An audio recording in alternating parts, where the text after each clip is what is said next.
Hello' গাইছ, মই এটা ভিডিঅ'লৈ আহিলোঁ। আজি মই দেখা পালোঁ জুবিন দা আহি পেলাই আজি তেখেতক সৰু সজাই ফিল্ডত ৰখা হৈছে।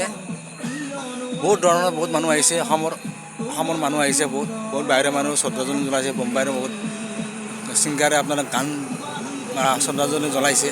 বহুত মানুহ আহিছে, বহুত ছিংগাৰ আহিছে আৰু গাঁৱৰ আমাৰ ওচৰে পাঁজৰে মানুহবিলাক আছে।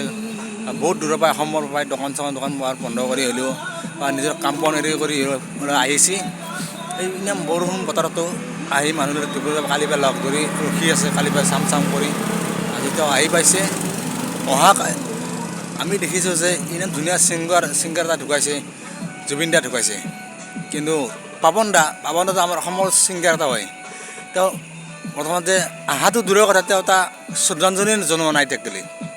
এতিয়াও আহিব, আজি 2 দিনে হৈ গ'ল, ঢুকুৱা 3 দিনে হ'ব মোটামুটি এতিয়া বৰ্তমান।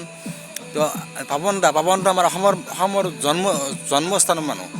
তেওঁ বৰ্তমান তাত শ্ৰদ্ধাঞ্জলি জনোৱাটো দূৰৰ কথা, আহাটো দূৰৰ কথা, তাত শ্ৰদ্ধাঞ্জলি জনোৱা নাই। তেওঁ অসমৰ ছিংগাৰ হৈ কি লাভ হ'ল? গাইজ আপোনালোকে চাব অলপমান। যদিও জুবিন দাই আমাৰ জুবিন দা, কিন্তু জুবিন আমাৰ অসমৰ মানুহ নহয়। তেওঁ নামতে অসমৰ জন্ম পোৱা, নামটো তেওঁ অসমত কৰা নাই। তেওঁ এবাৰো যদি শ্ৰদ্ধাঞ্জলি জ্বলাইছে ভাল লাগিল হয়। না শ্ৰদ্ধাঞ্জলি জ্বলাইছে, তেওঁ আহিছে।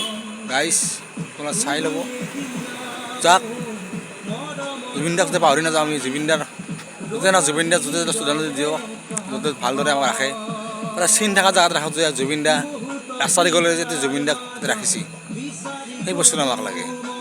মনাপুৰত ৰাখক, গুৱাহাটীত ৰখাটো কথা নাই গাইজ, য'তে ৰাখে, যাতে কাষেদি গ'লে যে ক'ব পাৰিম যে জুবিন দাক ইয়াতে ৰখা হৈছে।